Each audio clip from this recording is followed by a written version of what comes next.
네, 시청자 여러분 반갑습니다. 네, 오늘은 2025년 12월 31일 연말 마지막 날 저녁이 되겠습니다. 오늘 저녁 잘 보내고 계십니까? 네, 지난 한 해 동안은 인사도 드릴까요? 네, 한 해 동안은 나란 일이 참 어지러웠습니다. 그죠? 그리고 여러분 개인적으로 어땠는지 모르겠지만 어쨌든 지난 1년 전 지금쯤 윤석열 대통령의 비상기업 계기로 해가지고 대한민국은 큰 소용돌이에 빠지지 않습니까? 아직도 그 비상기업이 내란이다라는 사람들이 있고 비상기업이 무슨 내란이냐라는 반반 국민들이 갈라져 있지 않습니까? 그 뒤로 법치 공정이 아니라 여론몰이에 의해서 비상기업은 내란이다라는 게 우세해져 가지고요. 여론몰이 하는 바람에 진실은 감추어지고 법치는 무너지고 여론몰이에 의해서 비상기업이 내란이라는 게 막 이렇게 그저 전체 대한민국을 덮었고 거기에 언론들이 그걸 동조했고 그 속에서 유튜브들이 일어나가지고 아니 진실을 말해야지 비상기업은 내란이냐 헌법과 형법을 봐라 라고 하는 속에서 윤석열 대통령에 대한 탄핵 반대 집회가 대규모로 12월 말과 1일, 2월 달까지 전개되었고 하지만 안타깝게도 4월 4일 날 윤석열 대통령은 헌법재판소 재판관들에 의해서 역시 여론몰이가 되겠죠. 무려 10가지 위법사항이 있음에도 불구하고 윤석열 대통령께서는 그저 탄핵, 파면이 되었고 그 뒤로 원하지 않았던 조기 대선이 이루어졌고 그때 역시 내란 세력 척결한다는 이런 그 선전선동으로 이재명 정권이 탄생하게 되었습니다. 그 뒤로 6개월이 지났습니다. 그리고 이렇게 해서 1년간은 말 그대로 이재명 정권이 탄생했고 그 뒤로 안보, 정치, 외교, 경제, 사회, 문화 모든 것이 무너지고 있다라고 말씀드릴 수가 있습니다. 극단적인 사례를 들자면 히틀러하고 똑같은 그저 전체주의로 가고 있지 않습니까? 첫째, 히틀러가 했던 첫 번째가 언론 강제 통폐합과 언론 탄압, 그리고 종교 탄압, 그리고 정적 제거, 사법부 무력화인데 현재 이재명 똑같지 않습니까? 손연보 목사님 구속을 비롯해서 그죠? 통일교도 마찬가지고 교회 탄압, 종교 탄압이죠. 그리고 사법부 무력화 지금 시키고 있죠. 내란 전담 재판부법 만들었잖아요. 위헌이지 않습니까? 세 번째가 정적 제거, 윤석열 대통령이 내란 우두머리를 덮어씌워서 내란 특검, 내란 전담 재판 만들어서 결국은 죽이려고 하지 않습니까? 사법부 무력화, 거기다가 바로 언론 통제까지 똑같습니다. 언론 통제, 종교 탄압, 그리고 정적 제거, 사법 무력화 이렇게 해서 이재명 정권이 탄생했고요. 그 속에서 정치적으로 이재명 지지하는 분들 입장에서는 어떻는지 모르겠지만은 이재명 반대하고 법치 공정, 자유민주주의 지키고자 하는 사람들 쪽에서들은 저도 포함해서 많은 희생이 있었고 많은 또 가슴 아픈 일도 있었지 않습니까? 맞지요? 네. 그 속에서 현재 대한민국이 혼란 상황인 것은 분명합니다. 내란이라 덮어씌웠다는 것은 역사적으로 볼 때 내란이라는 것은 한쪽이 죽어야 끝납니다. 그죠? 그래서 과연 진짜 내란이 누군지 저는 이런 소망해 봅니다. 2025년에는 윤석열 대통령이 파면당하고 감옥에 갔고 내란 우두머리로 몰려 있다면 그죠? 내년 즉 내일부터 이제 2026년이 시작되지 않습니까? 2026년 이제 1월 1일부터는 저는 반대로 진실이 드러나서 윤석열 대통령은 무죄가 그저 되고 무죄인 것이 드러나고 그리고 연루개인 되고 반면에 이재명은 재판 받아야 되죠. 법 앞에 평등하지 않습니까? 5개 재판 받아야 되고 이재명이 진짜 내란 우두머리고 진짜 감옥 가야 될 것은 이재명이다 라는 게 저는 2026년에 될 거라고 믿고 소망하고 있습니다. 자, 근데 이번 시간에는요, 아시다시피 2025년 1년간 제가 아까 말씀드린 대로 현재 이번 주는 제가 저희 지난 뉴스에서 PD분들도 한 주간 좀 휴식해서 재충전할 기회를 갖기 때문에 라이브 방송을 하지 않고 이 저녁 이 시간에는 특집으로 이렇게 긴급 브리핑, 긴급 뉴스 브리핑 형태로 진행하고 있는데요. 이번에는 제가 준비한 게 뭐냐 하면은 지난 이제 이재명 정권 탄생된 뒤로 과연 이재명에 대해서 안보, 외교, 정치, 경제, 사회, 문화 과연 제대로 하고 있는지에 대해서 이재명에 대해서 여러분들께서는 미국과의 관계, 한미동맹, 한미 간의 경제 이런 상황은 어땠는지 이재명 6개월간에 대해서 제가 날짜별로 현재 쭉 진행되어 온 거 한번 정리 한번 해드리도록 하겠습니다. 자, 이재명 정권과 한미 간에 대해서는 저는 그렇게 생각했거든요. 우리 아시다시피 이승만 대통령께서는 6.25 전쟁 직후 전쟁 중이었겠죠. 유엔군은 철수하더라도 미군은 남아달라 해서 결국은 한미 상호 방위 조약을 체결했고 그 덕분에 6.25 전쟁 이래로 72년 동안 지난 72년 우리는 전쟁 없는 나라 유지할 수 있지 않습니까? 그 한미 동맹을 만든 게 이승만 대통령의 업적이고 그 주한미군 덕분에 우리나라가 전 세계 1등 가장 강력한 군대가 주둔하니까 외국 기업들도 우리나라 믿고 투자했고 왜 전쟁이 안 날 것 같으니까 미국이 막아줄 것 같으니까 그죠? 그리고 북한의 위협 속에서도 우리는 안보를 튼튼히 해온 것 전부 다 주한미군 덕분 이승만 대통령의 이런 한미 상호방위조약 덕분이라 생각하는데요. 안타깝게도 이재명 정권은 지금 얼마나 미국한테 잘 보였느냐 하면 우리나라 국민들이 이제 미국으로 관광 가려고 비자 발급받으려고 해도 우리 국민들 속에 지난 5년 동안 개인의 SNS에 반미운동 했는지 안 했는지를 점검하고 미국의 관광을 허락하고 있습니다. 지금 시행되고 있습니다. 여러분 트럼프 정부의 정책 아닙니까?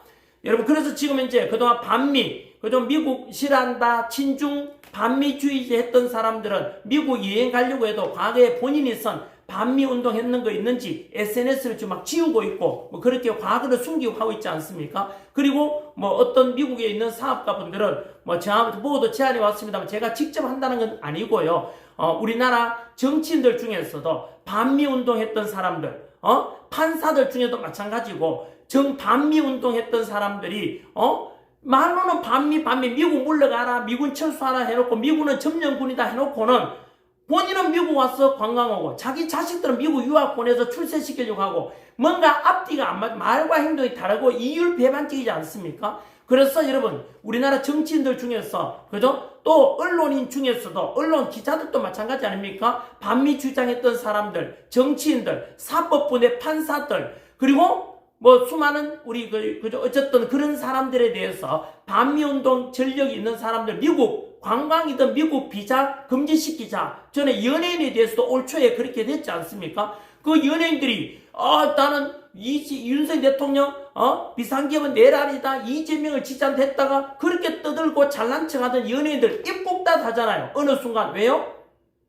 바로 반미 주장했던 그런 연예인들 미국 공연이든 입국 금지시키자 하니까 연예인들 그 뒤로 입국 닫잖아요. 얼마나 여러분 앞뒤가 안 맞는 연예인들 아닙니까? 그렇게 용감하면 왜 끝까지 하지 왜 중단하는데 안 그렇습니까 시청자 여러분? 그리고 반미 운동했던 사람들 말로만 반미 했으니까 자기 자식은 미국 유학 보내고 안 맞잖아요. 그리고 미국 유학 가 있는 애들 다시 한국으로 강제 추방시키자라고 미국 안에서 교민들 중에서 그걸 주장하는 사람이 있는데 여러분들 어떻게 생각하십니까? 그렇죠. 그 자녀들이 미국 유학 못 가면 자기 부모 탓을 해야죠. 부모가 왜 그렇게 했냐고. 그러니까 미국 입장에서도 여러분 미국 반대하는 인간들 미국 안에 유학 와 있고 이런 걸 미국이 좋아하겠습니까?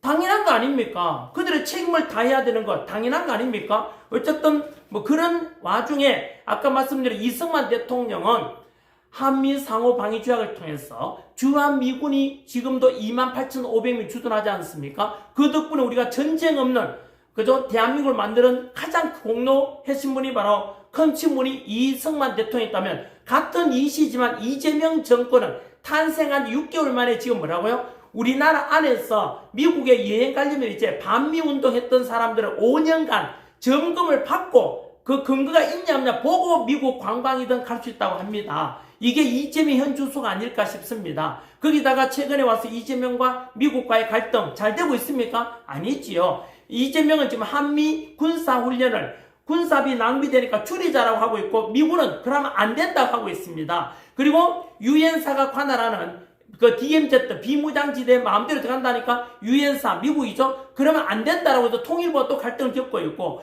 그죠?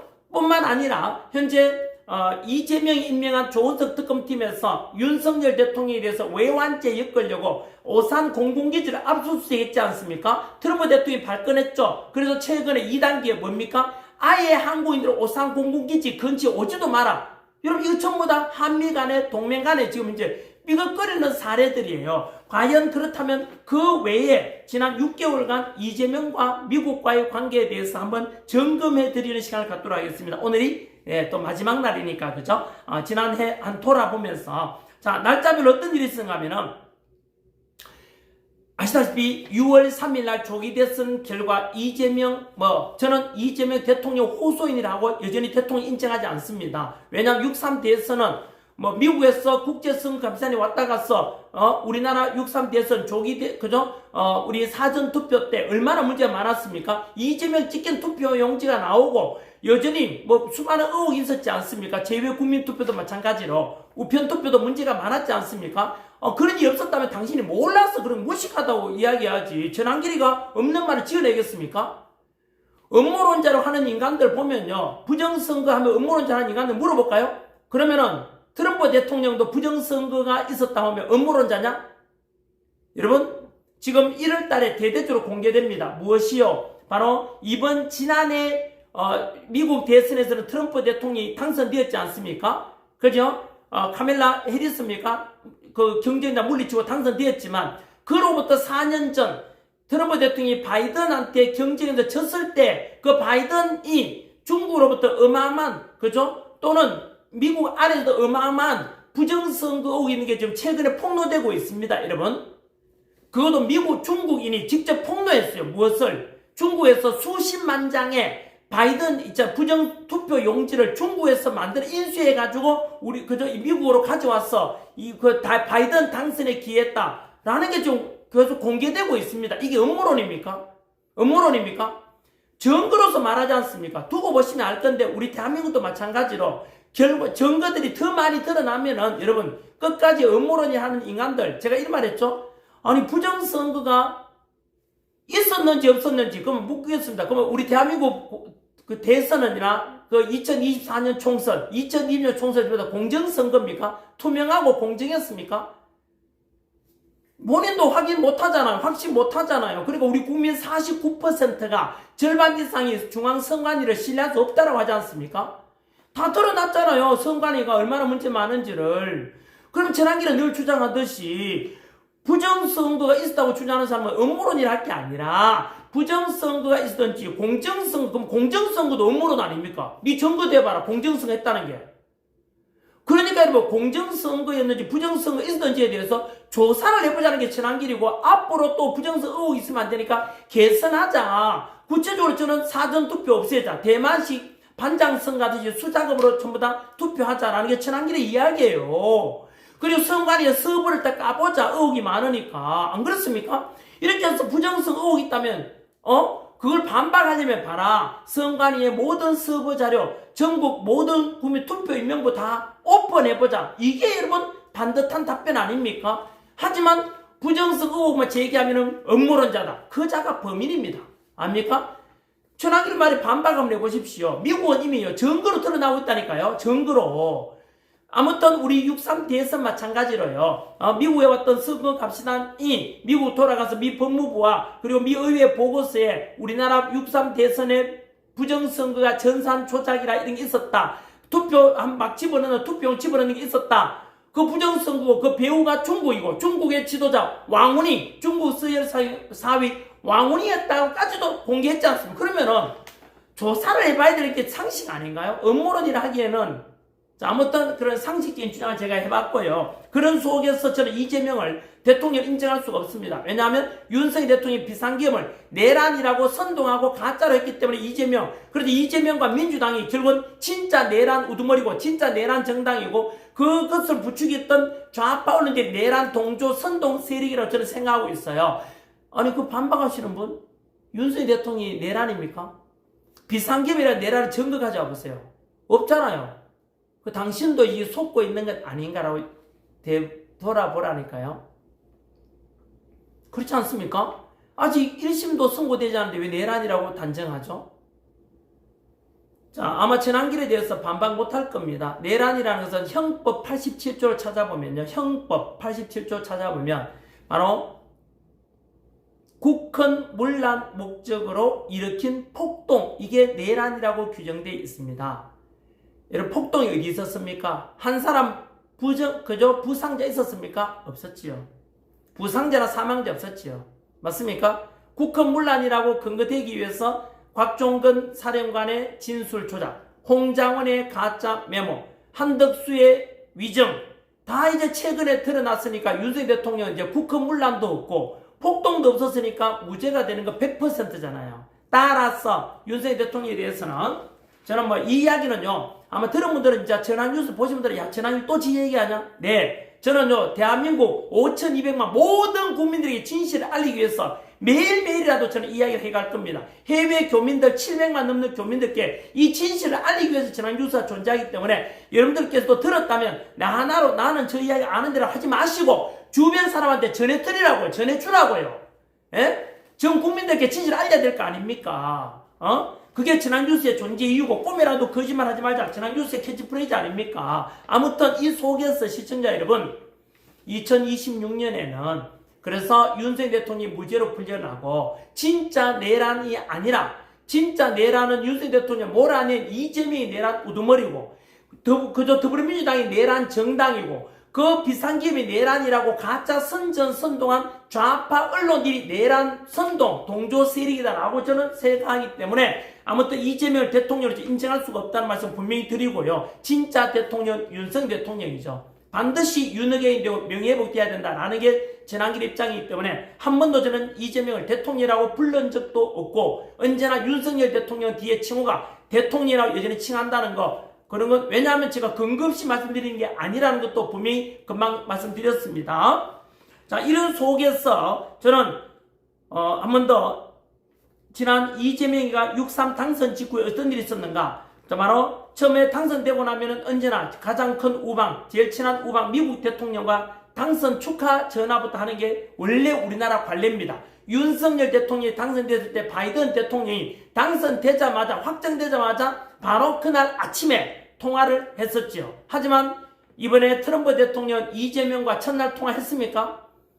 당선 확정되었는데 통화했습니까? No. 이튿날 통화했습니까? No. 3일째 겨우 지나가지고 짧은 통화만 했습니다. 그리고 충격적인 것은 당선 축하해야 될 전화에서 뭐라 했습니까? 너 중국하고 친하면 안 된다? 협박을 했습니다. 어떻게 보면은 여러분 그건 뭐죠? 트럼프 대통령이 이미 알고 있는 거죠. 이재명이라는 인간은 반미주의자, 과거에 사드 배치를 반대했고 과거에 미군을 점령군, 즉 침략군이라고 규정한 미군 철수 주장한 것과 같은 맥락이 이재명이라는 걸 좌파 후보라는 걸 알고 있는 거죠. 그러니까 이재명한테 바로 너 중국하고 친하면 안 된다 이렇게 경고까지 했던 게 바로 그게 이례적으로 첫날도 두지날도 아니고 무려 3일째가 되어서 겨우 전화통화를 했어요. 그럴 때 이재명이 얼마나 불안했겠습니까? 왜요? 자기가 6.3 대선에서 부정선거 의혹도 많으니까 이거 트럼프 대통령 아는 거 아니야? 내가 중국한테 쉐시했는 걸, 그리고 북한에 돈 100억 갖다 준 걸, 트럼프 대통령 아는 거 아니야? 그럼 나 어떡하지? 미국으로부터 인정받지 못하는, 가장 큰 우방으로부터 인정받지 못하는 이재명, 얼마나 쫄겠습니까? 그 불안감 속에서 다행히 3일째 되는 날에 겨우 통화를 짧게 했는데, 중국하고 그렇게 되면 문제가 있다라고 트럼프 대통령이 경고를 하게 되는 통화였고, 그 다음에 있었던 일이 언제냐면요. 바로 한참 이제 관세에 관한 협상이 트럼프 대통령이 각 국가별로 중국 그리고 EU, 일본 비롯해서 인도, 브라질 많은 나라들의 관세에 대해서 협상 중이었는데 우리나라가 제일 꼴찌였죠. 그죠? 우리나라보다 먼저 일본은 관세 확정됐지 않습니까? 자동차에 대해서 15%, 우리나라는 뭐라 했습니까? 30%, 25% 그랬지 않습니까? 관세. 우리나라 자동차가 미국 수출할 때요. 그 외에도 이 관세에 대해서 빨리 협상하자라고 했을 때 우리가 제일 꼴찌 됐죠. 대화가 안 돼요. 미국은 때려차라라고 했거든요. 그러자 미국 트럼프 대통령이 스코틀랜드 갔을 때 우리나라 담당자가 스코틀랜드까지 트럼프 대통령 바지 가랭이라도 잡으려고 갔던 거 기억나십니까? 하지만 미국에서 외면했죠. 그 결과 어떤 일이 발생하죠? 원래는 8월 1일, 7월 31일, 8월 1일부로 원래는 관세 협상이 완성하기로 했는데 그게 완성되지 못했고 그때 이재명이 대국민 사기극을 또 벌입니다. 첫 번째 사기극이 뭔지 기억나십니까? 8월 1일 날 검색해 보시면 알 겁니다. 관세 협상이 너무나 잘 되었다라고 했습니다. 하지만 언론에 나온 것은 다 가짜였고요. 실제로는 합의된 것이 없었다는 것이고 그 다음 기억나십니까? 지난 8월 25일 한미 정상회담이 있었지 않습니까? 한미 정상회담 결과 우리는 알고 있죠. 그때 제가 미국 왔지 않습니까? 미국에서 바라보는 이재명이 한미 정상회담은 기존 우리나라 대통령과의 어떤 정상회담하고 차원이 달랐습니다. 심지어 숙소도 블레어 하우스라 해서 우리나라 대통령 언제나 백악관에서 트럼프 대통령이 마련해주는 숙소, 바로 백악관 옆에 있는 블레어 하우스에 우리가 숙박하게 되는데 블레어 하우스 공사 중 오지마에서 이재명 다른 곳에 숙박했죠. 일주일 뒤에 폴란드 대통령이 왔을 때는 또 우방이니까 폴란드는 우파 대통령이거든요. 그래서 블레어 하우스에 숙박을 했지 않습니까? 아무튼 그때도 삐걱거렸고 뿐만 아니라 이재명이 왔는데 아무도 환영해 주지 않았습니다. 일주일 뒤에 폴란드 대통령이 왔을 때는 막 난리였지 않습니까? 환영해 주는 게. 그 말은 이미 트럼프 대통령은 이재명이 친중, 친북, 좌파 대통령이라는 것을 트럼프 대통령이 이미 알고 있는 거죠. 그래서 기억나십니까? 이재명과 트럼프 대통령이 정상회담 3시간 전에 트럼프 대통령이 개인 SNS에다가 올렸죠. 한국에서는 지금 공산주의 혁명 또는 숙청이 일어나고 있다. 레볼루션 오와 퍼지. 즉 쉽게 말하면 이재명이 공산혁명을 통해서 윤석열 대통령을 숙청했다라고 규정한 거예요. 맞습니까?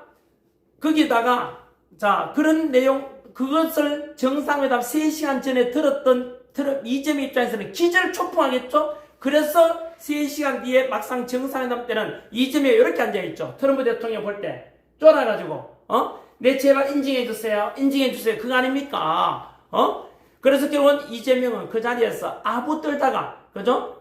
말 그대로 우리 아부 처음 들었다는 게 그 다음날 외신에 다 보도됐지 않습니까? 그죠? 아부가 떨다 끝났지 않습니까? 그래서 딴소리 차와차차만 다 끝났고 실무적인 대화는 그 정상회담 직후에 있었던 식사 자리에서 있었던 백악관 20여 년간 출입했던 바로 제니 박 기자로부터 저는 들었지요. 그때 식사도 국수 같은 걸로 있잖아요. 완전히. 그리고 그 자리에서 트럼프 대통령한테 이재명이가 비공식적인 데고는 욕만 이렇게 있잖아요. 뭐라죠? 이렇게 들었다고 해요.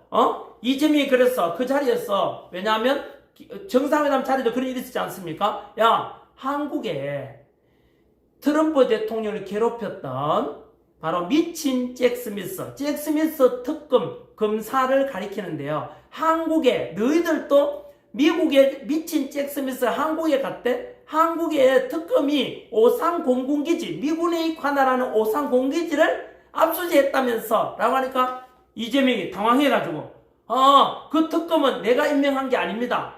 여러분 가짜 거짓말이잖아요. 그 조원석 특검 누가 임명했는데? 이재명이 지가 임명했잖아요.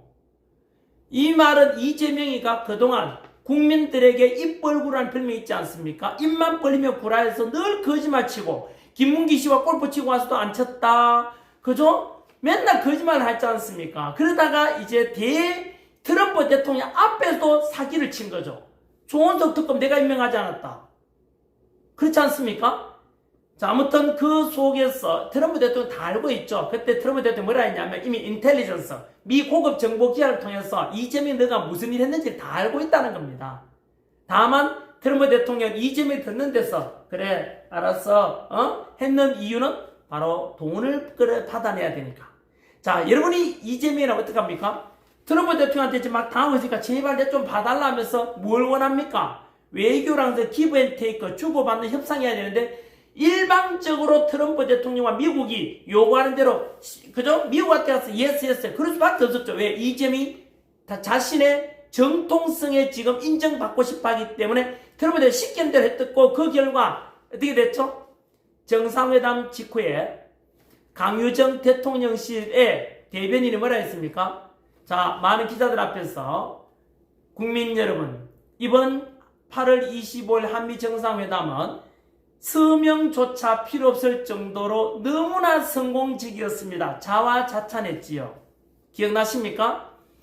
구체적으로 뭘 했냐니까 그것은 서명할 필요 없다고 했는데 실제로 알고 보니까 3,500억 달러 미국이 요구하는 대로 돈 다 주기로 했고 투자하기로. 맞죠? 거기다 그 당시만 하더라도 뭐 9천억을 주기로 했다 이런 뭐 의혹도 있었지 않습니까? 그리고 뭐 하여튼 다 잘 된 것 같았지만 그 뒤로 이재명 스스로 또 거짓말했던 걸 말해요. 그때 제가 3,500달러 사인했으면은 제2의 IMF가 왔을 겁니다라고 이재명 자기 입으로 말했다니까요. 그 말은 뭐죠? 8월 25일날 정상회담에서 잘한 게 아니잖아. 그래 강유정 대변이나 이재명이 또 대국민 사기를 친 것이죠. 아까는 트럼프 대통령이 면전에 가서 조원석 특검 내가 임명하지 않았다 사기를 치더니만 국민들 앞에서도 또 사기를 친 거잖아. 저는 그 당시에 전화뉴스에서 보도할 때도 아니 이런 사기꾼이 어딨나 어떻게 이런 걸 속이냐 라고 제가 했던데요. 그 뒤로 기억나십니까? 결국은 한미 관세 협상은 언제 협상이 뭐 실질적이라 해야 될까요? 서로 그 뒤로는 이제 10월 29일, 10월 26일입니까? 10월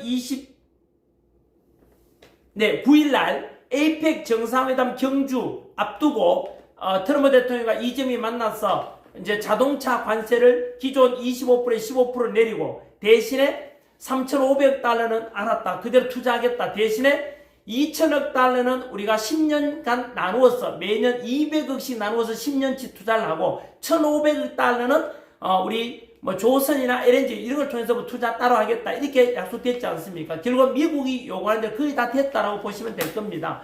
그죠? 아무튼 그렇게 해서 우리는 앞으로도 이제 매년 200억씩 미국에 갖다 줘야 되는 현금으로 갖다 주기로 했고요. 결국은 저는 아쉬운 게 뭔지 압니까? 그래도 잘했다고 평가하시는 분께 이렇게 물어보겠습니다. 과연 윤석열 대통령이었다면 그랬을까요? 과연 윤석열 대통령이었다면 이렇게 미국 요구하는데 다 들어주고 그랬을까요? 저는 그렇지 않았을 것이라 봅니다. 대표적인 사례가 바로 윤석열 대통령 4월 4일 날 파면 선고된 직후 4월 기억으로 4월 9일이었죠. 4월 9일 날 트럼프 대통령과 한덕수 당시 대통령 권한대행이 28분 동안 통화를 했습니다. 그때 한덕수 대통령 권한대행과 트럼프 대통령이 관세에 대해서 빨리 협상하자. 제일 먼저 한국을 빨리 타결하고 싶다라고 했습니다. 그럴 때 이재명이 뭐라 했는지 기억나십니까? 한덕수 대통령 권한대행 보고 자 관세 협상하지 마라. 차기 정권에 넘겨라 라고 했고 실제로는 바로 넘겨받은 게 이재명. 근데 과연 이재명이 지금 해준 관세 협상이 뭡니까? 이렇게 불리할 정도로 미국 요구를 다 들어줬다는 것은 미국 입장에서는 이재명을 인정해주는 대신에 우리나라 모든 걸 다 팔아넘기도록 만들었다라고 저는 언론인은 논평할 수밖에 없습니다. 자, 그 외에도 8월 25일 날 한미 정상회담이 처음으로 있고 난 직후 불과 열흘이 되지 않아서 우리는 9월 3일 날 이재명은 트럼프 대통령의 등에 칼을 꽂죠. 바로 트럼프 대통령 앞에서는 얘 잘하겠다 해놓고는 플래터리 아침 해놓고는 9월 3일 날 우리나라 의전서열 2위 우원식 국회의장이 9월 3일 날 어디를 갔을까요? 네, 중국 베이징에서 열린 중국 전성절에 참여했죠. 그때 참여했는 나라들을 볼 때 북한, 중국, 러시아 정상들이 왔었죠. 푸틴, 그리고 시진핑, 김정은이 온 걸 보고 트럼프 대통령이 저기 반미주의자들, 반미연대가 만들어졌네. 그 자리에 우리나라 의전서열 2위 우원식이가 가 있는 걸 보고 트럼프 대통령이 어떤 생각을 했을까요? 반미연대가 모이는 자리에 우리나라 우원식이 가 있다고? 그러면 일주일 전에 한미 정상회담 때 이재명이가 플래터리 아침 했던 것 역시 다 거짓말로 드러났을 거 아닙니까? 그렇지 않습니까? 자, 아무튼 그때 여러분 반미연대 베이징에서 모인 중국 전성절 기념식에 참여했는 나라 서방, 그죠? 서방에 있는 우리 뭐라 했습니까? OECD 국가들 중에 하나도 없었습니다.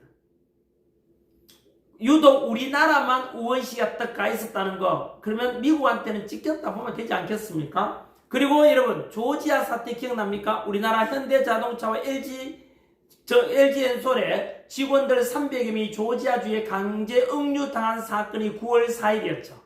공교롭게도 바로 9월 3일 전성절 다음 날이 조지아주 사태가 일어납니다.